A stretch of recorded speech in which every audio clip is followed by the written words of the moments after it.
Pitch. Hey guys, welcome to Happy Hour. Today I got a good friend of mine, James. We're just going to simply let him do his thing. Thank you for tuning in. Welcome, James. Thank you, JJ. Welcome everybody. Hi, my name's James, and I am an addict and an alcoholic. A grateful recoverable at that. JJ, I'll start off by thanking you for what you're doing, man. Thank you. Living this program is something I've seen from you. I've learned a lot just watching you and being around you. And the people that are really doing stuff like this it's important to me. And I think anyone that gets into recovery, if you don't understand that you're going to have to start living it, you're going to struggle. And I'm grateful that being around people that know that and live it showed me a way to get there. One of the first and most important things that I've found in recovery is when you get to a meeting to silence your phone. I do have something I'm going to read here later, so that's why I'm trying to get it pulled up. But keeping that phone out of your pocket and taking that hour, if that's all you're doing 1 hour a day, man, like pay attention, be present, be in the moment. But so I guess I was just asked, this is a different format for me, so I was asked to kind of share my story. I'm used to doing it in front of a group, but I'm going to treat you guys like the group. So again, my name's James. I'm a grateful recovered addict and alcoholic. Recovered through the 12 steps of Alcoholics Anonymous and the God of My Understanding. There was quite a path to get there. So we're told to say what it was like, what happened, and what it's like now. I don't share much on what it was like because I don't feel like there's a lot of value in that. I'll qualify myself. I was an alcoholic. I had a good upbringing.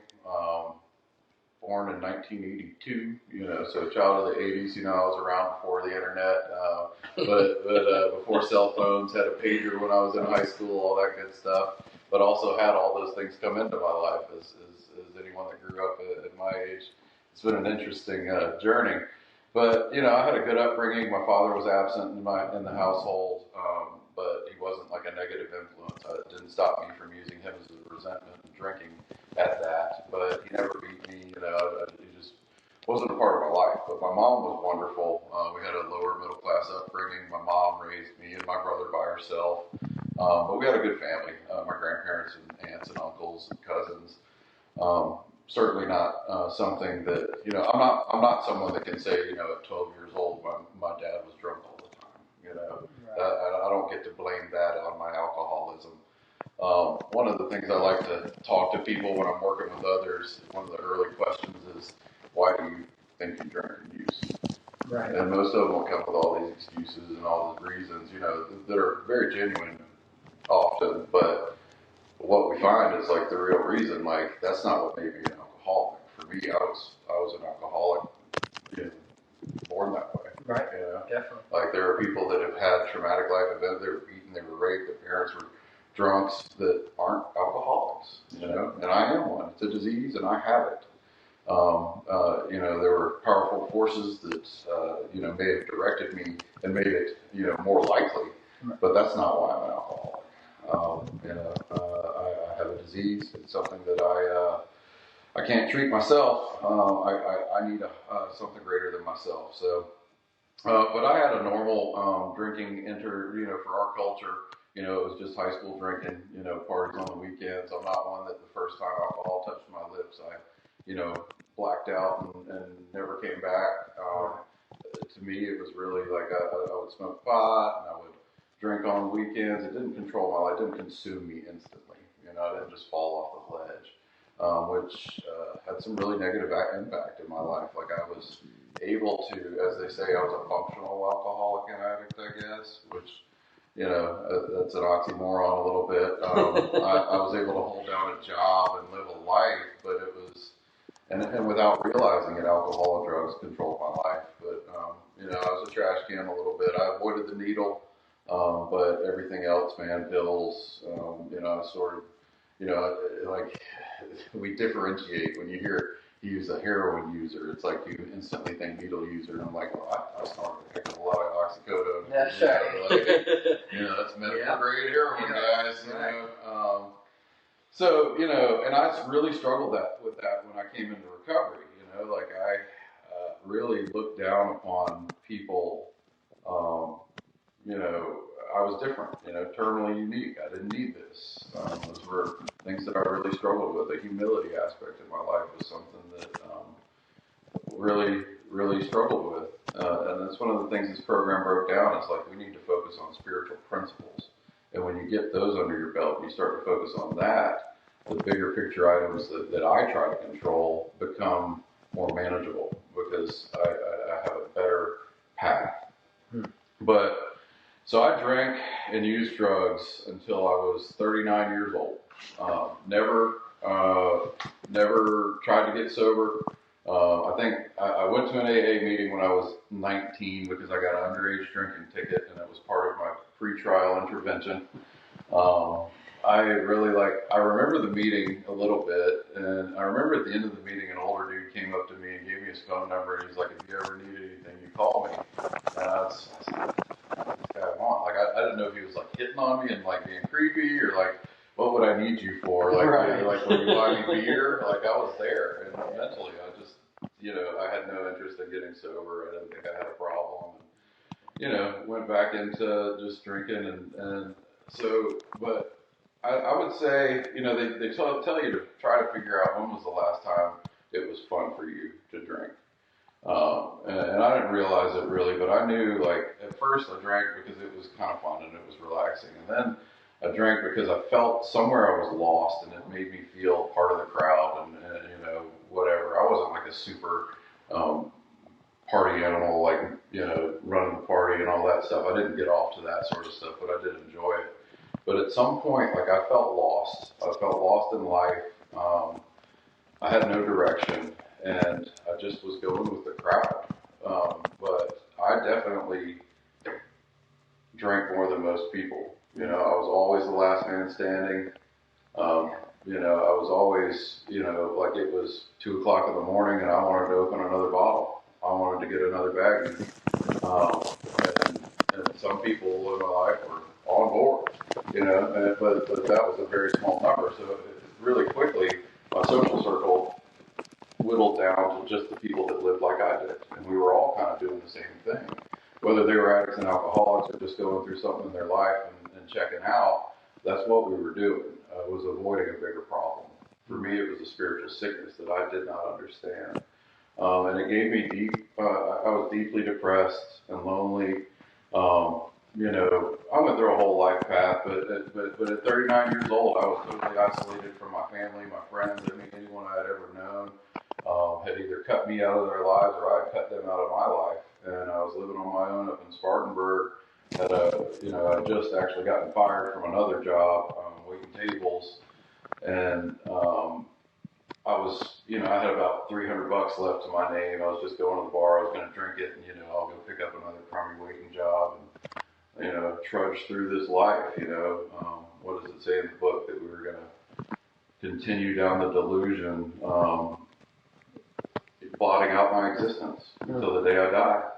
You know, and you know, with the acceptance piece in our literature, I had accepted that this is who I was, that life didn't really have much to offer, and that, you know, I was just going to drink until I died, and you know, secretly wished that would happen sooner rather than later.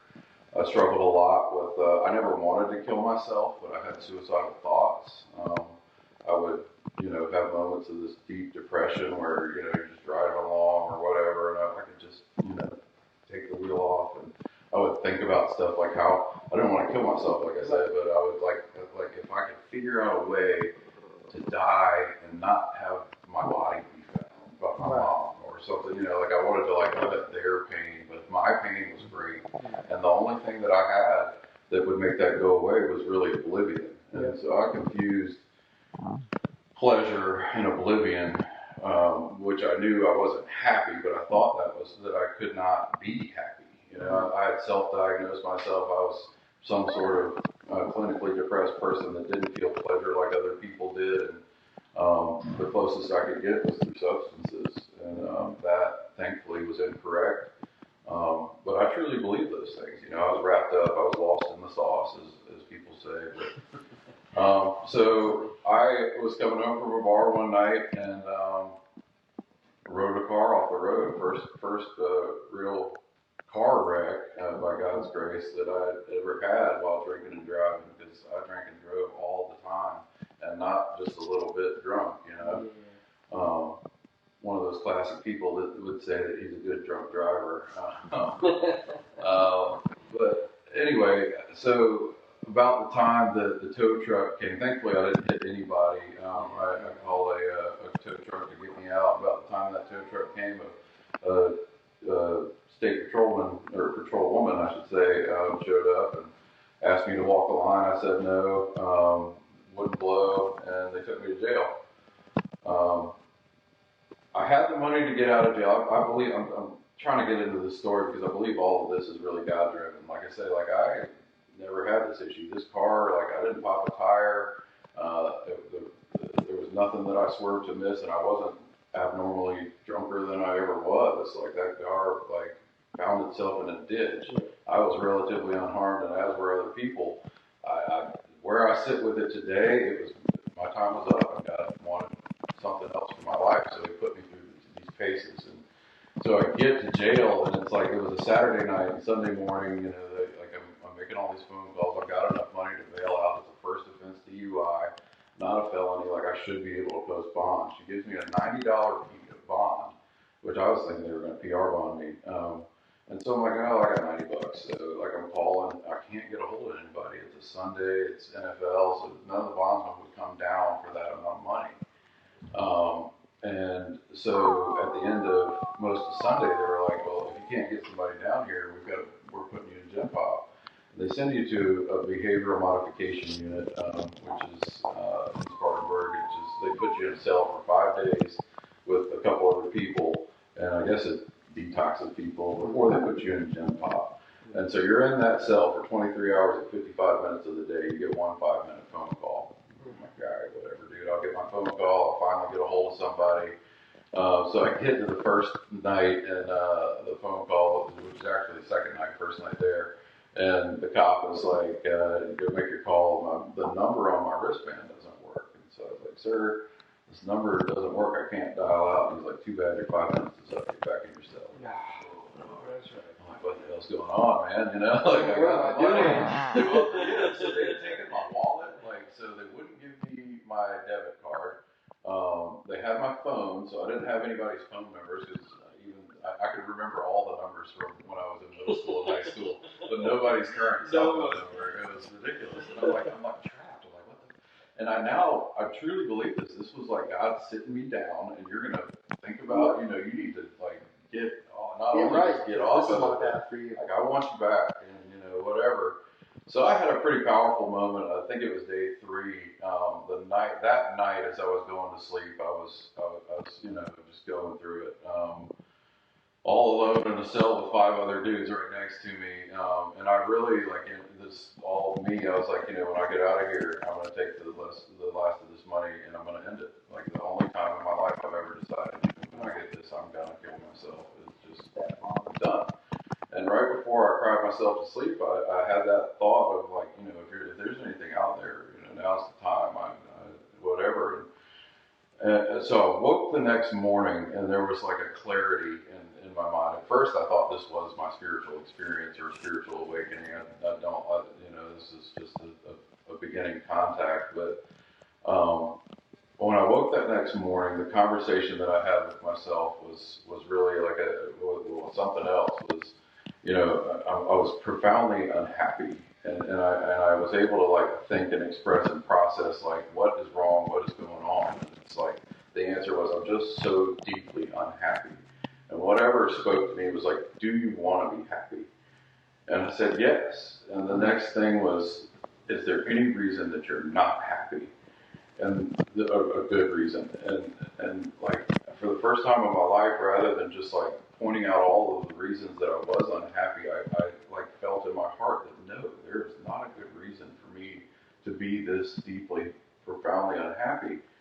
And the next thing was, maybe you should get help. It was the thought that came to my mind. And I don't know if that's God speaking to me or just, whatever, but I've never in 39 years of addiction had any process like this. And I've been through a whole lot of regretful, forceful, sober warnings after weeks of, being on a bender.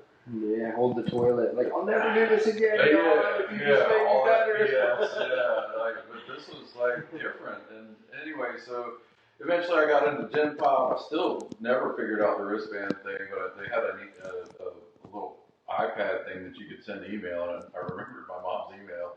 And so I told her, my mom had put up a healthy boundary and told me, this was years before, I love you, you'll always have somewhere to be, but if you ever get in trouble for your drinking again, I'm not going to help you. I'm not going to help you get a lawyer. I'm not going to help you bail out unless you're willing to get sober.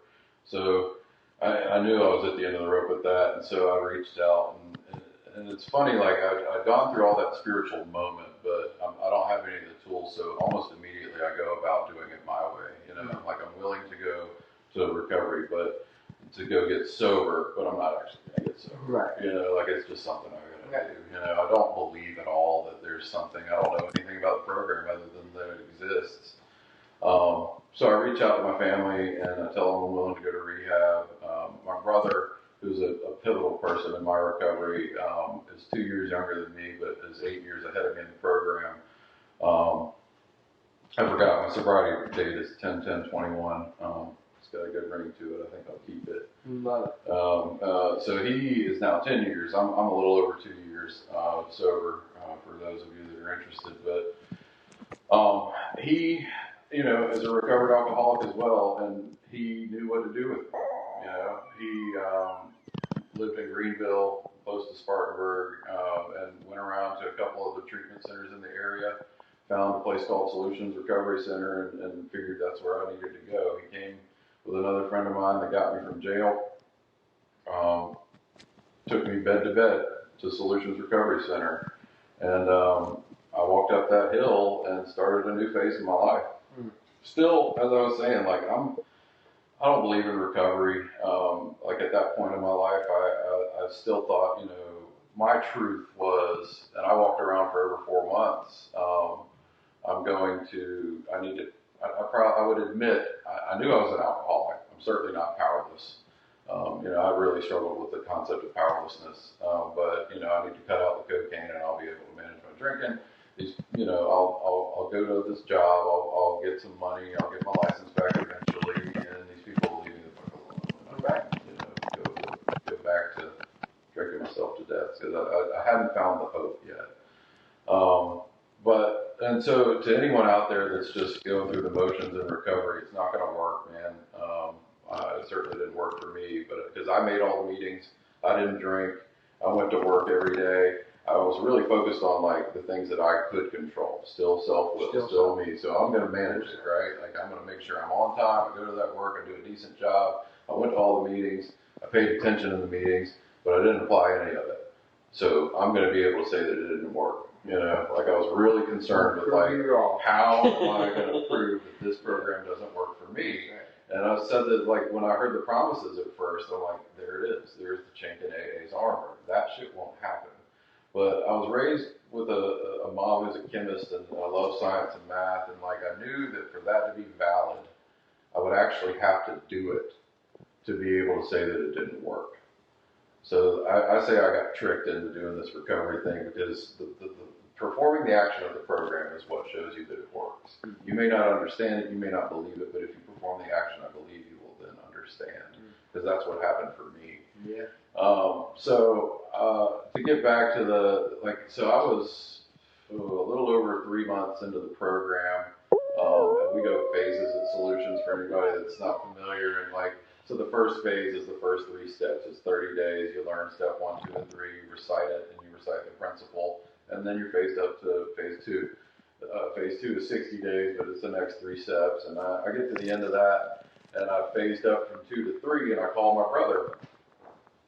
And here's my water. I'm like, hey man, I phased up, man. I made it to step 7, or made it to phase 3. And he's like, good for you, man. What phase are you, or what step are you on? And how does he not understand?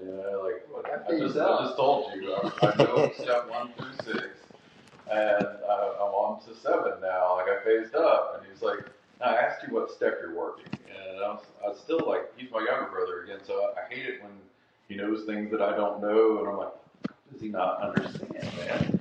I just told you, and I could hear him through the phone just shake his head, and, he's like, you're not reading the book, are you? And I was like, how does he know this? Like is this that Bible? He's like, you don't have a sponsor, do you? I'm like, oh, man, how does he know? He's like, he told me something that really, really needed to be said. He's like, listen, man, if you don't start taking this seriously, you're going back to jail, or Mom and I are going to have to bury you. And it was true, man. He was right about all of it. And he knew, again, a recovered alcoholic that can see through all the BS, but also keep you at arm's length and say, you got to do this. I can't do it for you. I can't keep you sober, and I don't make you drink. So I went home that night, or back to property that night, and I had another little come to Jesus with myself. And I admitted to myself, I've been doing a lot. Like, I'm the willingness, right? Like, I'm willing to be miserable. I'm willing to go to these meetings. I'm going to these this crappy place and shit job and shit pay and shit hours and all that stuff. But I'm not willing to actually apply myself. There's like this magnetic leaflet here that I can't pick up. I won't give myself a chance. And I don't know what that is, man. It's kind of baffling and powerful. I know that, but once I admitted those things, I've heard it said before, if you're going to be in a 12-step program, why not work in 12 steps? I admitted those things to myself. I did what was suggested from the beginning of the program, which is to write a dash, which is to write down all of the lies that your addiction has told you, the consequences that came from them. It's representative of the dash that's in the first step. And so I did that. And I'm like 90 days sober at this point, and so I write down all that stuff and just fill up pages of it. All the times that, I'm only going to have a couple of beers and I drink a whole paycheck, and now I can't pay rent, and the people and the girls that were pissed, and the mom that was, the birthdays you missed, and all that stuff. And I look at it after having this is my first like genuine step work I've ever done, which has been told to me months ago that I just wouldn't do. Because, I'm still caught up in self. And I read the paper, or read what I'd written, and I didn't recognize the person that was there. I knew, at least, even though I wasn't living a spiritually fit life at that point, I knew that I didn't think like that. I would not make these decisions. And that was what got me in touch with powerlessness, man. Like, I realized how much drugs and alcohol had colored my behavior and my thinking my entire life. And I'm like, damn, do I track this all the way back to like the first time I smoked a joint? Like, did it take me over like that much and I just didn't know it? And I think that's true. I really like just that tiny little drop set something off, the allergy, whatever. However you want to think about it, it's true for me. And so I knew then that I'm not just an alcoholic, I'm a powerless alcoholic that cannot manage his own life. And that's a really bad place to be for the first time for an ego-driven guy that thinks he's in control and this is my decision and I choose these things, to really come full circle and say, holy shit, I don't have the ability to choose these things. I didn't stay on step 2 for very long, like I needed to find an answer. If I'm not it, what is the answer? Because if I'm not it, then I'm done. I'm done. And so I sought the program. I finally cracked the book open, and I was really, I had already begun praying, just because I had that moment in jail where I felt the presence of God and something greater than me, but I certainly hadn't learned how to effect conscious contact and how to consistently pray and to pray the right way. I'm not saying that I pray the right way, but I pray a hell of a lot better than I used to. It means something to you. Yeah, a personal relationship with God, whatever you define it as. I think we really, a lot of people get all caught up in what they think God is and isn't. And I'm one that I have an understanding, but I do not understand God. It's impossible for this human brain to really fully conceive of what God is and can be.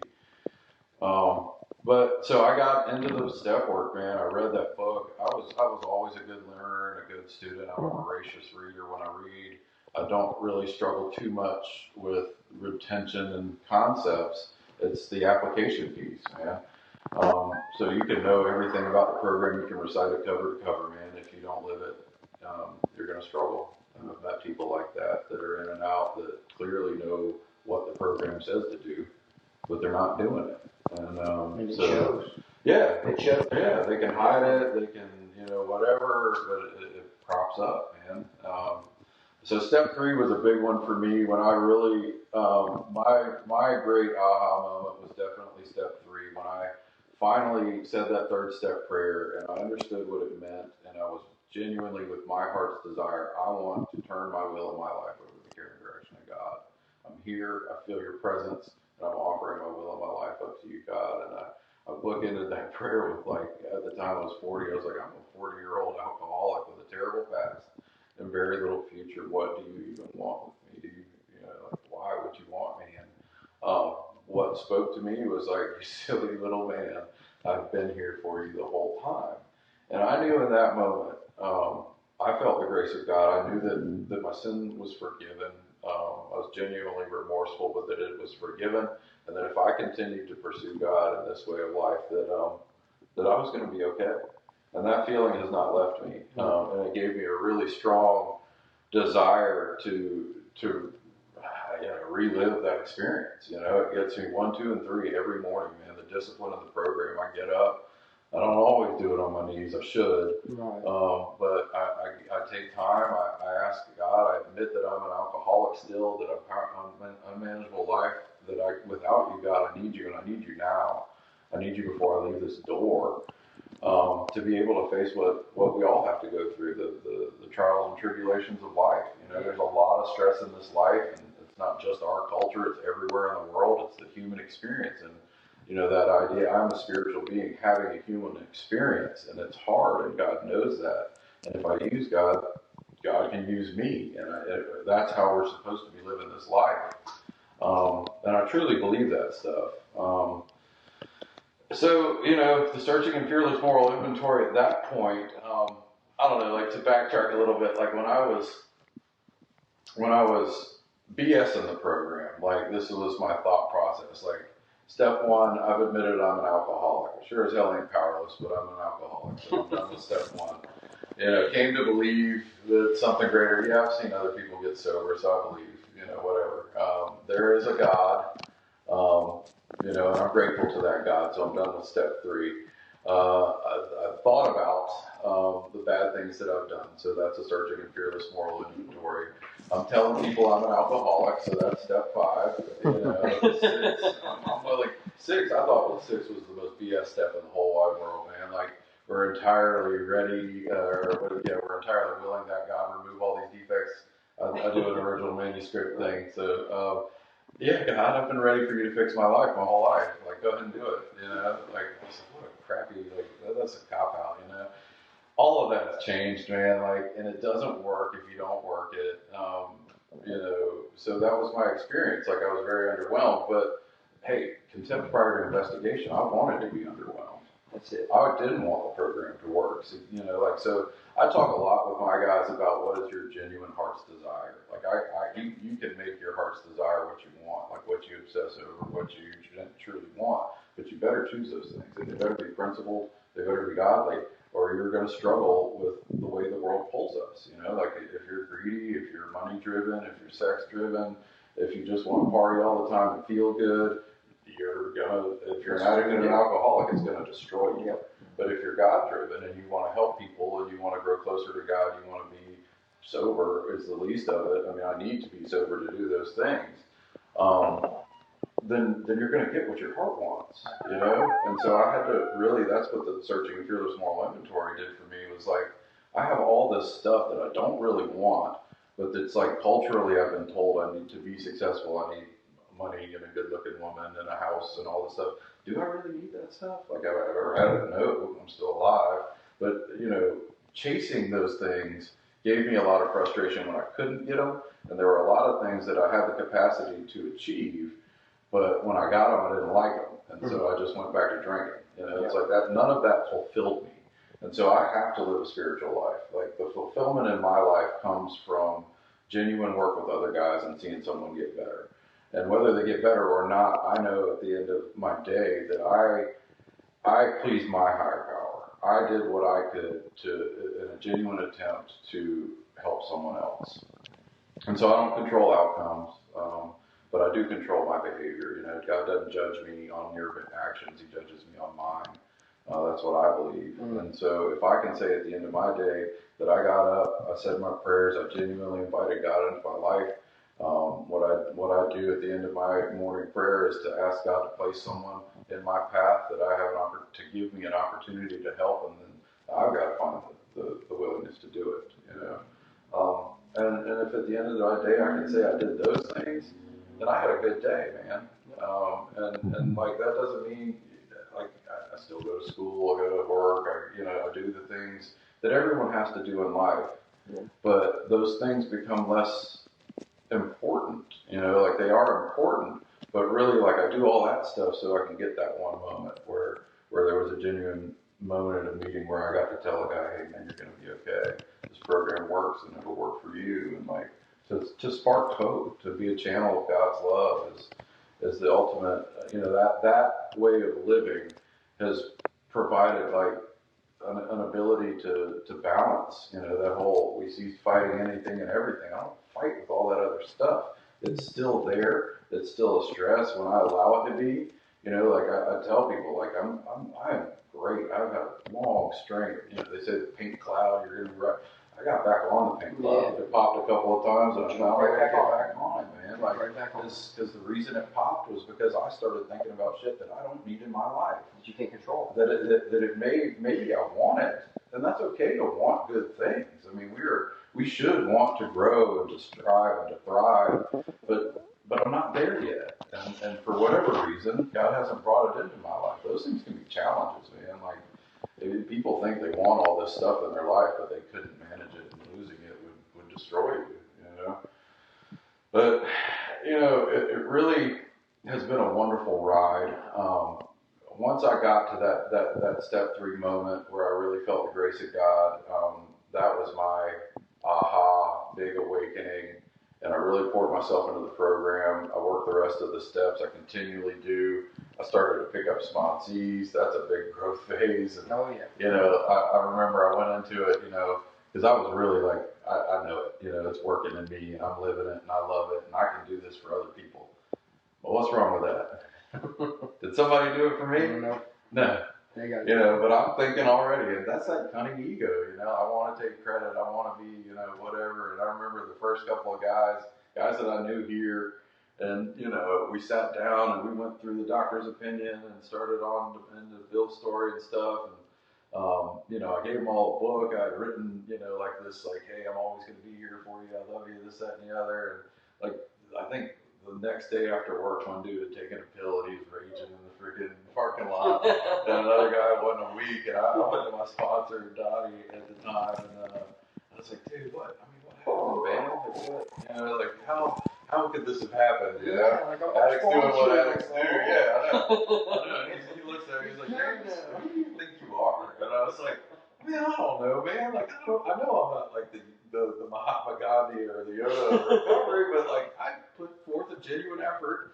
I put the program out the way it is. Like, why didn't it work? And he's like, you did a great moment for me to get, ego, like, just get right sized with the program. Like, you don't control whether people drink, and you don't control, you don't keep them sober, and you don't make them drink. Like, you do the best you can.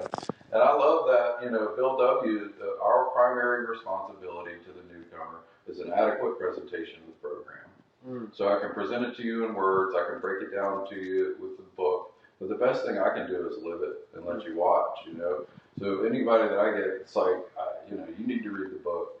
I did that for myself. I give the program away the way it was given to me. But the real thing is, like, I want to get you plugged in. Like, let's go to some meetings. Let's go meet some people. Let's go, do the things. Like, perform the action of the program, which is, like, so many different levels to that. And to the newcomer, it really seems like a lot. I had been told, this is a simple program for complicated people. And we're the ones that overcomplicate it. I think there's a lot of truth to that. But as a newcomer, being told this is simple, and then I sit in an open discussion meeting and this guy reads how it works, and I'm like, there's nothing simple about this. Like, is he ever going to stop reading? Like, I have questions, you know? Over here. Yeah. And so it's like, you tell that person to sit down and shut up, well, they're going to leave, you know? Like, you have to, the human contact has got to be there. You have to be able to look a man in the eye and say,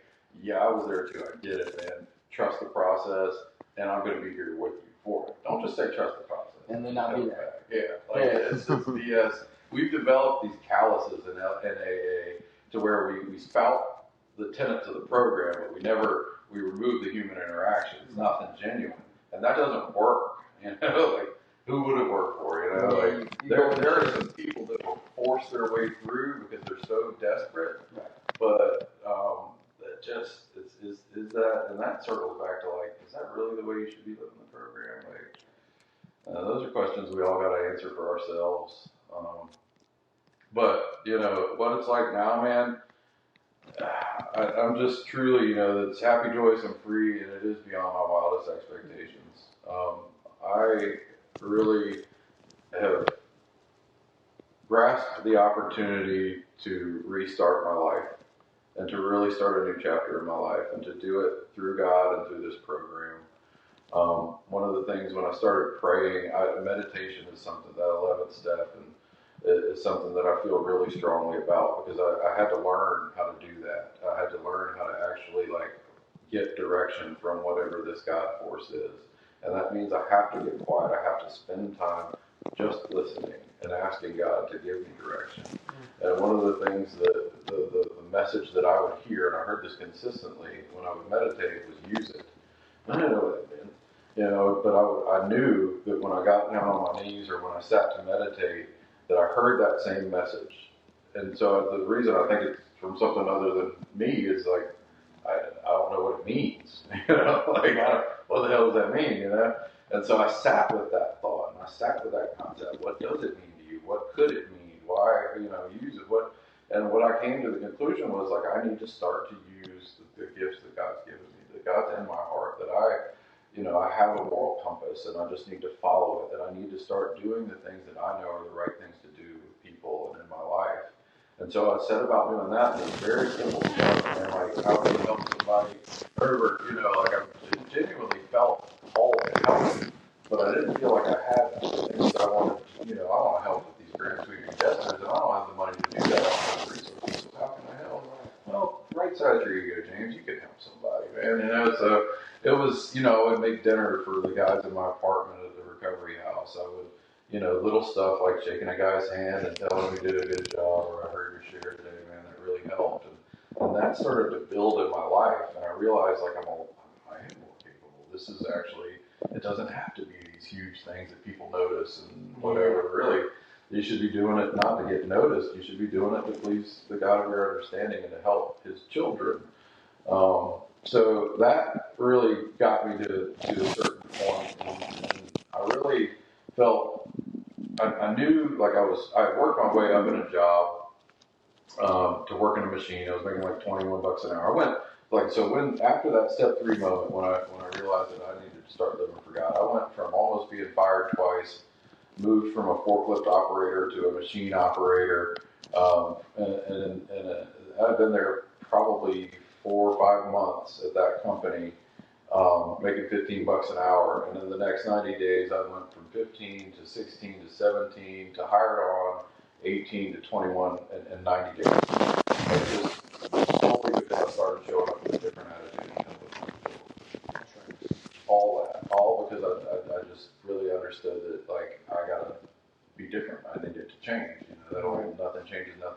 And so, in being a consistent guy, yeah, you're gonna get the bare minimum because that's all you're given. You know, but when you actually show up, I had a very quick, return on investment.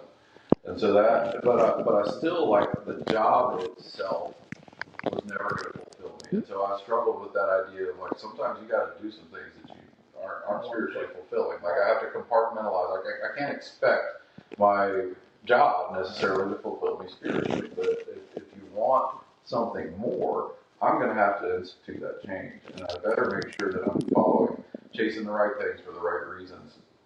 So I prayed a lot about that, and I felt like I should go back to school. It's something I've done in the past, and I took out student loans, and I didn't follow through, and it bombed me financially. So I really was afraid, But again, I'm meditating and I'm praying, and that is the message. It's not telling me go start a business. It's not telling me, become the plant manager. It's telling me go back to school and to go back into the medical field. And so I was afraid to do that, but I reached out to the people in my life, and that's a good piece of advice, man. If you're thinking about any major life decisions, reach out to the people that are going to be there for you when it all blows up, if it all blows up, right. Because that's what you should do. Take their counsel. Whether you take their advice or not, at least you have honored them with, and included them in on it. They're much more likely to pick you up when you fall. Yeah. And so I really I set about, so I made the decision. This is another self-will thing for me, and part of my development spiritually. I made the decision I was going to go back to school because I knew God had called me to do it. But I didn't make the decision to just follow God's calling. I set about doing it my way. I need to save up $3,000. I need to before I can do your will. I need to be comfortable doing it. And so I did that, and then I go and I apply at school. I'm thinking I'm going to have to take night classes. This is going to take me 10 years to get a 2-year degree, but I'm willing to do it, God, because you've called me to do it. And I go and I apply, and I put it in my financial aid package, and I qualify for both of the stuff. I'm like, oh shit, the path has already been laid. Dude, I had no idea. I'm placing my human understanding on something that God's calling me to do, and that was a big aha moment for me. And it opened up a lot of doors that were already there. But the other thing is that had I waited another semester, I would not have qualified for most of my financial aid. So it's like one of those things, when God's telling you to do something, you need to do it. And don't worry about the consequence. Just trust. He has you. Yeah, and so that helped a lot. And, oh God, another big one for me. I was praying about when I graduated the program here, and I was looking for an apartment. All self-will. I don't realize it. I'm still doing a pretty good spiritual relationship with God, but I'm not applying it. Practice these principles in all our cares. Just some of them. No. I like just a few, or most, but we really. Honesty word. Yeah, but not that rigorous part. I like to be partially honest. And nobody's perfect. None of us are. I'm not a saint. I don't claim to be. But I am at least, that's the beauty of the program. If I'm inventorying myself, I'm picking up on this stuff, and I'm genuinely trying to correct it. You're going to grow if you keep doing that. But I reached out to a couple of guys, and we're looking for apartments. And by the grace of God, I don't have any felonies. So I was there. I had got my credit decent, and I had got enough money, and so I could apply, and I'd get accepted. But I couldn't get together a group of guys that could get into a place. And it was driving me nuts, man, because I was just ready. I'm self-willing this thing. And I found a place out in Traveler's Rest that was a 2-bedroom, but I didn't have another guy that could get approved. And it was way at the top of my budget, but I could get it. And it was going to be a struggle, but I thought I could do it. And I was about to do it, but I knew somewhere inside that it wasn't the right move. So I'm dragging my trash out from work on the way to the dumpster. And it's the first time that I actually prayed about it. And I said, God, I don't think this is the right thing, but I really want it. What should I do? And the first time I invited God into that decision in my life, and within 5 minutes, I got a text message from a place that I applied for that is less than a mile from this recovery center that was half the price. It's like $650 a month to have my own apartment. And it was within 5 minutes that I got that text message after having prayed about it. And another one of those moments is oh man, because I didn't realize, I did not realize that I hadn't invited God into this decision. I was just doing it myself because I felt like it was what I should do. So well-intended things that I haven't invited God into. Right. And learning to do that, those are things that are difficult because I don't realize it often when I'm working my life on self-will. And that's why I need the discipline of this program. If I don't put myself through the paces, then even though I'm sober and I'm a good person and I'm out here doing genuine good works, there's a selfish aspect of it, and God's not involved. And those are tough growth things, but I love Greg, who teaches our Saturday meetings, and one of the things that is beginning to happen in my life is, he said, only God is going to take a nobody and turn him into somebody in front of everybody without asking anybody. Mm. And so the God of my understanding doesn't need your permission or anyone else's to restore my life. He needs me to genuinely turn my will and my life over to him, and to give me the power and the tools, and to trust and to follow the path. And if I do that, then amazing things happen. And that has been my experience. And the task now is, it's not about drinking. The desire to drink and use drugs has been removed. It's about staying on the path, on the beam, as they say. And it's incredible what I'm willing to do to help people that I don't even know. I get a little intimidated, because I've removed the word no from my vocabulary for the most part. It's like, yes, no. Can't say no. It's a heck of a lot better than what it was like, man. Like the radical change in attitude and outlook. That page 25, the central fact in my life today is that I've had deep and effective, profound spiritual experiences that have radically changed my attitude and outlook on life. And it's because of this program, and it's because of the God of my understanding. This is not a human thing. This is not through James retooling his thinking. We work on our character defects with God. I don't have the capacity to change these things in me. I need something greater than myself. And, it's like, it does say that in plain black and white. So why do I want to do it myself? Well, it's because I got an ego. Yeah. It's because I want to take credit for my sobriety. At the end of the day, I came up with none of this stuff. I just started listening. So I hope if you're out there struggling with the program, find somebody that's spiritually fit. Really, you gotta do the work first. Nobody can do it for you. People can help you along the way. You gotta do the work. You gotta be willing. You gotta do the readings. You gotta go to the meetings. But while you're there, man, make some genuine connections. Try to chew on that idea of what is it to live a spiritual life. What is it that I'm concerning myself? Are these secular aspects that I'm worried about, or are they spiritual? And how am I balancing those things? Because, I get it. I really do. Like the world and the way I was raised, not that I was raised bad, it teaches us that we need to worry about finite earthly things. And what this program has taught me is that if I worry about the spirit of my life and my existence, those things will come into line. I don't really have to spend a bunch of time and energy focusing on those things. You got to do the bare minimum. But I need to place my spiritual life's energy and growth over here, and all the rest of it just I don't want to say magic. Comes together. It does. That's been my experience. Stop fighting. I encourage you to give it a shot, because what I could say when I got in was the other way wasn't working, man. That's all I got.